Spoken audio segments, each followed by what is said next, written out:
भनेपछि तपाई प्रधानमन्त्रीको अघि पनि यहाँ भित्र भनेको सुने म प्रधानमन्त्री बन्ने हो भन्नुभयो। प्रधानमन्त्री बन्ने हो, प्रधानमन्त्री बन्ने क्लियर हो नि। अरू जस्तो कन्फ्युज मान्छे होइन नि।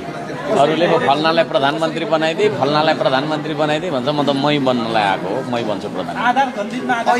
अहिलेको अवस्थामा कसरी प्रधानमन्त्री बन्न सक्ने एकचोटि आधार बताइदिनुहोस् न। चुनाव जित्ने, बहुमत जित्ने, बन्ने। बहुमत हर्क साम्बाङको पार्टीले बहुमत ल्याउँछ? कसले ल्याउँछ त? तपाईले सोधेको मैले, कसले ल्याउँछ ल भन्नु, तपाईले भन्नु न। होइन, देशमा किनकि विगत विभिन्न वर्षदेखि छोडिदिनु न ठुलो शक्ति न सानो शक्ति। ठुलो शक्ति होइन पनि देखियो, सानो शक्ति पनि देखियो कि त्यसले गर्दाखेरि अब श्रम संस्कृतिले बहुमत ल्याउँदैन भने कुन पार्टीले ल्याउँछ? तपाईँहरूलाई प्रश्न सोधेँ मैले। छ उत्तर? तपाईसँगै उत्तर छैन? कुनै उत्तर छ?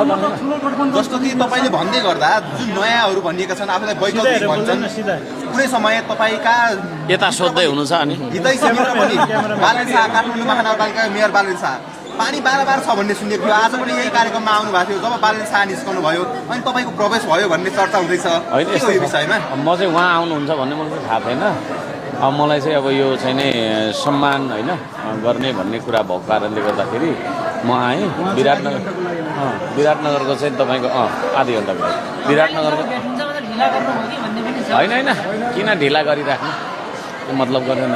के छ पछिल्लो समय तपाईँका कुनै समयका एकदमै प्रिय फ्लाइट ढिलो भयो क्या?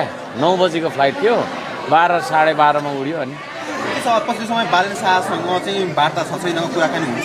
छैन, हुँदैन। खोइ त्यो त उहाँलाई सोध्ने प्रश्न मलाई सोधेर कहाँ?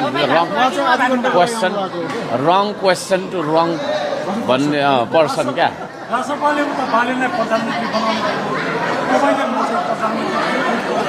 नेपाली जनताले बनाउँछ हौ प्रधानमन्त्री क्या, कसैलाई बनाउने होइन नि। होइन, नेपाली जनताले चाहिँ बनाउने हो, नेपाली मतदाताले। र नेपाली मतदातालाई मत हाल्न दिउँ न पहिला।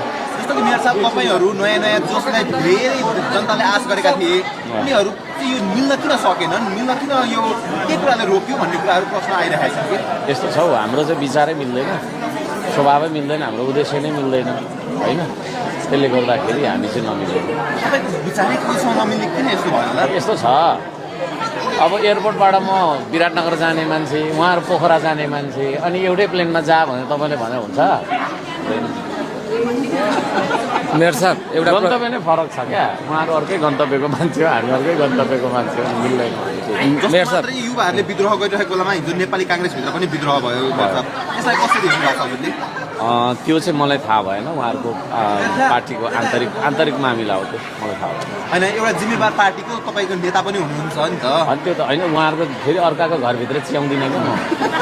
त्यो चिज हो। उहाँहरू जे मेयर साहब, एउटा प्रश्न थियो मेरो। आम जनताले क्वेसन गर्नुभएको, हर्क साम्बाङ र कुलमान मिल्ने सम्भावना चाहिँ कति? छैन, मिल्दैन।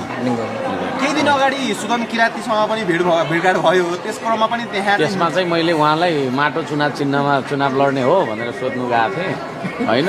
त्यहाँ आउनु भएको रहेछ उहाँ, अनि एउटा होटेलमा। अब यहाँदेखि त्यहाँसम्म आउँदाखेरि जाउँ त भनेर एकछिन म घुमेर गएको थिएँ। त्यसलाई चाहिँ गठबन्धन गर्न आँट्यो भने हुँदैन। गठबन्धन श्रम संस्कृतिले कोहीसँग गठबन्धन गर्दैन, प्योर भोट ल्याउँछ। र यो देशलाई माया गर्ने देशभक्तहरू कति रहेछन् भन्ने कुरा चाहिँ श्रम संस्कृतिले लिएको भोटबाट आकलन हुन्छ। समीर तामाङ कसले? होइन, म झुट बोल्छु?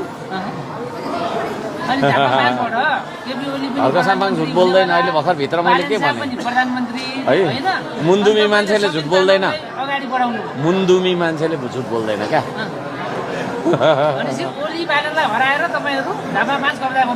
हो, यहाँ त तपाईँको यस्तो बबाल हाम्रो भोट आउँछ कि अब के भन्नु? जस्तो कि तपाईँ नगरे पनि हुन्छ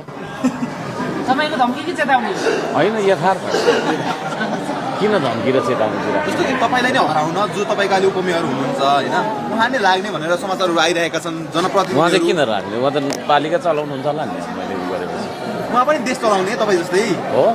त्यसो भने त कुन त अब उहाँको अब त्यो व्यक्तिगत अधिकारको कुरा हो है।